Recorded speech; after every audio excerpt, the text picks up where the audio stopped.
2014년은 56.8%인데 제가 이 얘기는 뭐 지난 4월 총선 분석할 때 얘기를 했는데 기억을 하실려나 모르겠지만 제가 그 선거 예측 모형 정치학회보에 게재하면서 박근혜가 재보궐선거와 지방선거까지 다 이길 거다라고 했다고 했는데 이제 학회에서 그러다 틀리면 안 되니까 빼달라 그래서 뺐다 이런 말씀을 드린 적이 있을 거예요. 왜 그랬냐. 그 지난 시간에 말씀드렸듯이 이 한나라당의 정당 일체감이 이명박 때 상당히 강화된 게 박근혜 와서 더 강화된 거거든요. 그래서 결국은 이 재보궐선거는 다 조직선거고 정당 일체감이 있는 사람들이 투표율이 높기 때문에 결국 박근혜가 이길 수밖에 없다. 그러나 그렇기 때문에 박근혜가 오판을 할 거다. 아, 이거 뭐 나는 언제나 선거의 여왕이구나. 그래서 총선 때에도 이 사람이 공천 개입을 할 것이다. 그러나 지방선거까지는 이게 그 얼마 안 되기 때문에 신임을 해주는 그 선거를 하지만 이제 총선에는 심판을 할 것이기 때문에 공천 개입을 한 게 수도권에서 이제 완전히 그 반동이 일어나서 수도권에서 민주당이 압승을 할 것이다라고 제가 예측했던 바로 근거가 이거예요. 그래서 이제 그때 2014년의 성적표를 보면 새누리당이 8개를 가져가요. 6개에서 8개를 가져가니까 상당히 잘한 셈이죠. 세월호 사건 나고 나서 얼마 안 있던 시절 6월 4일 날 2014년에 선거가 일어났는데 그 당시 이제 남경필 같은 사람 지금도 기억나는데 박근혜 씨 지키기 위해서 새누리당 찍어주세요 이런 식으로 선동했던 바로 그 선거고요. 제 느낌에는 사실상 비긴 선거 그런 느낌이었거든요. 교수님은 누가 이겼다고 보시는 선거예요? 이게? 새누리당이 압도적으로 이겼죠. 왜냐면은 광역으로만 봤을 때. 광역으로만 봤을 때는 7개에서 9개를 가져가니까 광역으로만 봐도 새누리당은 하여튼 선전한 거죠. 7개에서 9개 가져가니까. 근데 그나마 민주당이 지지는 않았다라고 했던 거는 광역은요 후보가 굉장히 중요합니다. 그리고 현직이 굉장히 중요해요. 현직 변수가 크기 때문에 그럼에도 불구하고 인천 졌죠. 그다음에 경기도는 뭐 워낙 우리가 현직이 아니었는데도 불구하고 졌고 그다음에 서울은 우리가 현직이었기 때문에 이긴 거고 뭐 강원이나 충청 이런 데도 이제 현직인데 이긴 거고 호남 이긴 거고 이랬기 때문에 오히려 그 광역에서도 2010년과 14년의 차이가 새누리당이 6개에서 8개가 되고 이제 민주당이 7개에서 9개가 돼서 하나 더 많기 때문에 마치 이긴 것처럼 보이는데 실제 기초단체장을 들어가 보면요. 82대 91이었던 게 117대 80이 됩니다. 많이 졌죠. 네. 수도권도 사실 서울은 그 전에는 완전히 다 휩쓸었었는데 수도권도 상당히 많이 서울에서도 많이 뺏겼어요. 그다음에 이제 시도 의원을 보면 287대 299였는데 287이요 416으로 늘어나요. 압도적으로 늘어나죠. 그다음에 구시군 의원은요 1247에서 1413이에요. 이거는 그때도 졌었는데 뭐 압도적으로 늘어나서 거의 49%를 해갑니다. 그래서 그러니까 여러분들 이해가 안 가셨죠. 세월호 그런 사건이 있었는데 어떻게 이럴 수가 있나. 그때 우리가 방송 중이었기 때문에 압니다. 엄청 실망하죠. 국민들 왜 이렇게 선거를 박근혜한테 표를 몰아주지 해서 굉장히 분개했던. 그때 서울, 인천, 경기는 이렇게 통째로 다 수도권은 다 이겨버리자라는 어떤 기대가 좀 있긴 있었던 것 같은데. 그러니까 결국은 과거 10년껏 투표를 전체 선거를 해본 패턴이 있어요. 그 대통령 임기 내 초반에 지방선거나 총선이 치러지면 대통령이 힘 실어주기로 확 몰아주고요. 그다음에 중후반으로 넘어가면 심판론이 제기돼요. 그런 측면에서 봤을 때 지방선거 같은 경우는 총선하고 그런 패턴을 계속 반복하더라고요. 그러다 보니까 아까 이제 조 교수님이 얘기한 대로 6.4 지방선거는 사실은 저는 그런 패턴으로 봤을 때는 야당이 좀 선망한 게 아니냐라는 선망을 한 게 아니냐라는 생각을 좀 해봤었어요. 사실. 그 이명박 대통령이 2008년에 취임해서 2010년 2년 후에 선거에서 심판받잖아요. 네, 그렇죠. 그러면 박근혜는 2013년에 취임했으니까 2014년 그 다음에, 1년이니까 이제 이 투표율도 보면 상당히 높아요. 2014년이. 그렇죠. 그러면은 그 박근혜 지지자들이 상당히 많이 나왔을 가능성이 있는데 세월호라는 특별한 상황이 사실은 심판 선거로 갈 가능성도 없지는 않았다는 거예요. 왜냐하면 저는 제가 예측을 할 때는 세월호 전혀 못 보고 예측한 거 아니에요. 그렇죠. 근데 야권 지도부가 그때 누구였냐? 김한길 안철수였다는 거예요. 그리고 무력했다. 무기력했을 뿐만 아니라 공천 잡음이 많았고 자기 사람 심기라든지 원칙 없는 공천이 있었고 그랬던 어떤 실망감도 있어서 저는 진보 진영에서도 많이 투표를 안 한 게 아니냐. 그리고 특히 이제 세월호 그 문제에 있어서 그때가 저는 지금 상황이 어떤지 잘 모르겠는데 이 세월호 협상에 있어서 이제 여러 번 협상이 뒤집어지고 뭐 이러는 가운데 이제 마타도어들이 막 다니고 이랬잖아요. 좀 헛발질이 됐죠. 그리고 이제 언론의 자유가 없는 곳에서 사실 지금 많은 분들이 이제 세월호 하는 거는 사실 언론의 자유가 풀어지니까 나만 애통해 하고 있었는 줄 알았더니 다른 사람도 그랬네 하면서 이제 떳떳하게 말하는 분위기였지만 그때는 뭐 그 세월호 가족들을 택시만 타면 세월호 가족들 때문에 택시가 안 된다고 할 정도로 마타도어를 돌릴 때였기 때문에 참 이 언론 환경이나 이런 것도 중요하고 이제 더욱 중요한 건 제가 그 이전에 예측했던 거는 결국 박근혜가 임기 초에 지방선거를 하기 때문에 결국 신임 선거를 받을 거다라는 것도 컸고 이제 당 지도부도 컸는데 만일에 제가 하고 싶은 얘기는 이때 친노 지도부였으면 어땠을까? 저는 사실 이거를 미리 알고 친노를 지도부에서 다 나가라고 했던 거예요. 이렇게 될 걸 알고 그래서 김한길에게 당권을 준 거고 김한길에게 주면 안철수를 데려올 거다. 그래서 둘이 지방선거를 말아먹을 거다. 그렇지만 인책하지 않기를 바랬어요. 왜냐하면 앞으로 재보궐선거 다 질 거기 때문에. 어차피 누굴 내세워도 진다는 거죠, 프레임상? 예. 근데 이게 친노였으면 패배했다고 뭐 인책론이 나왔을 건데 사실 안 나왔어요. 안 나왔는데 그다음에 이제 지방선거 한 번 더 지면서 인책론이 나오고 본인들이 스스로 물러난 거죠. 왜냐면 안철수는 사실 그 인책론 때문에 물러나게 된 아니, 거죠. 그러면 지방선거는 아니었어요. 그다음 재보궐선거 그 기간 한 번 더 동안 지고. 예. 그 전임 대통령 후보였던 문재인이 완전히 그 수면 아래에서 아무런 뭘 안 했던 것 자체도 뭐 그런 일종의 조 교수님 충고 내지는 아니에요. 분석에 의한 거였나?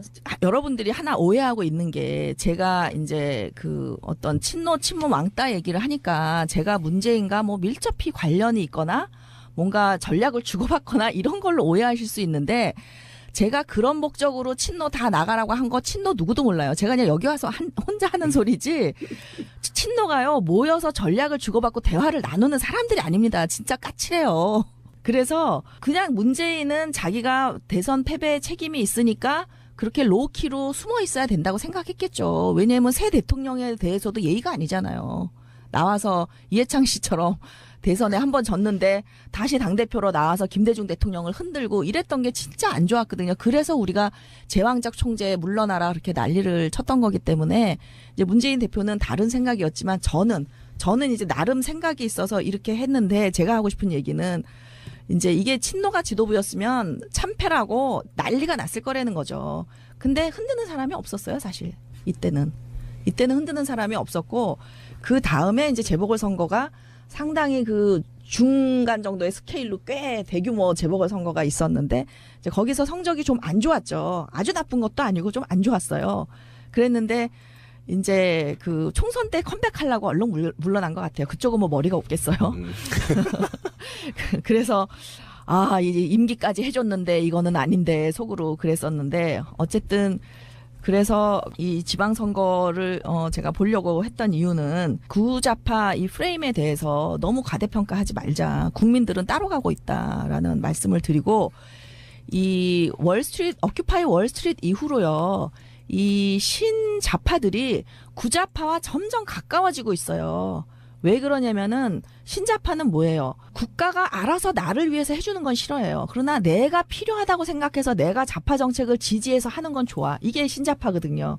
그러니까 점점 지금 경제적 상황이 나빠지니까 이제 신좌파들이 노무현 때만 해도 전혀 구좌파 일 수가 없는 거예요. 그때 경제가 제일 좋았잖아요. IMF 이후에. 그랬는데 이제 점점 박근혜 이명박을 거치면서 이게 점점 나빠지니까 신좌파들이 점점 이 구좌파로 가고 있고 2008년 촛불에서는요. 어땠냐면은 다함께라는 구좌파 조직이 나와서 이 촛불을 인도하려고 했잖아요. 거기를 제명하라 그랬어요. 촛불 시민들이. 그리고 대부분 그 신좌파 집단들 예를 들면 뭐 쌍코, 파리쿡, 소울드레서 이런 데들이 전형적인 신좌파 집단이에요. 그 자유로운. 그래서 경제적으로 구좌파랑 좀 문화적으로 안 맞는 이런 집단이어서 굉장한 갈등이 있었습니다. 2008년에는. 그리고 구좌파 이제 노조들이 깃발을 들고 나오면서 유모차들이 싹 없어져요. 그래서 제가 이걸 보면서 야, 이게 신자파 운동으로 시작해서 구좌파 운동으로 7월에 넘어가면서 신자파들이 다 사라졌구나. 그러면서 그때는 이제 조직의 깃발만 나부끼면서 그냥 촛불이 꺼져버립니다. 그런데 이번에 촛불이 계속 유지되는 거는요. 일단 구좌파 집단들이 많이 나와요. 이번 촛불에도. 어쨌든 민중연대 뭐 이쪽에서 조직을 하니까. 그래서 구호나 이런 것들이요. 참 생경하고 재미가 없어서 안 나가겠다는 사람들 많아요. 좀 이렇게 이 사람들은 신자파들은 좀 재미를 추구하는 사람들이거든요. 삶의 질을 추구하는 사람들이니까 그런 걸 원하는데 이제 굉장히 진지하잖아요. 구좌파들은.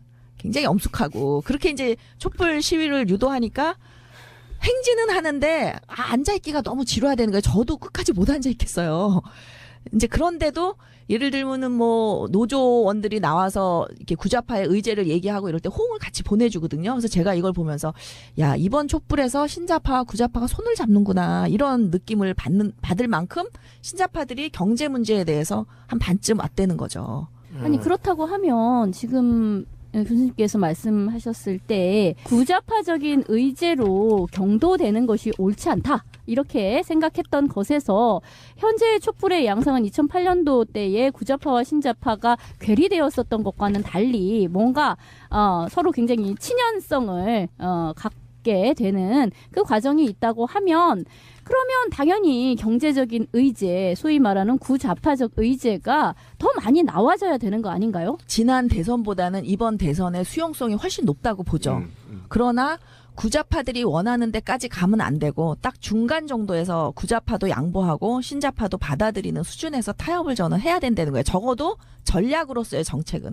집권하고 나서 하는 거는요. 그거는 시민단체의 저는 역량이라고 봐요. 그러니까 모든 정책은 시민단체와 이 국회와 청와대와 정부와 야당과 이렇게 다 모여서 타협과 이 협상을 거쳐서 정책이 만들어지는 거기 때문에 거기서 얼마나 그 구좌파 의제를 지지하는 시민들이 지지를 보내주느냐가 저는 중요하다고 보는 거지. 그러니까 예를 들면 2004년에 뭐 개혁입법 4가지 뭐 여의도에서 밤샘 하고 뭐 이랬지만 결국 국민들 대다수와는 동떨어진 거 아니었어요?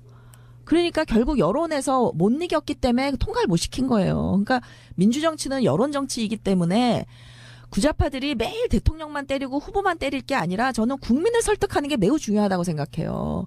근데 왜 국민으로부터는 외면당하면서 왜 노무현 때문에 모두 못했고 그러냐고요. 제가 그때 여의도에서 단식했습니다. 아니 그것도 필요하죠. 필요하지만 힘이 모자라서 못한 거예요. 근데 결론적으로는 언론의 문제가 가장 크지 않아요? 그런 지점에서는. 그렇죠. 왜곡된 정보와 말도 안 되는 프레임 갖고. 방금 조 교수님 말에 동의한 게 뭐냐면 지금 신파 구파들이 저는 그거를 현장에서 싸웠어요. 경찰 벽에다가 그 꽃벽을 붙였잖아요. 근데 유모차나 이렇게 젊은 여성분들 그걸 떼는 거예요. 근데 우리는 떼지 마라 이렇게 얘기를 하는데 결국은 땜과 안 땜의 그 의견의 상호 존중. 예, 상호 존중 이게 일어나는 거에 대해서 굉장히 이게 내 생각에서는 띄면 안 되는데 저분들은 다 떼는 거야. 밤 늦게까지.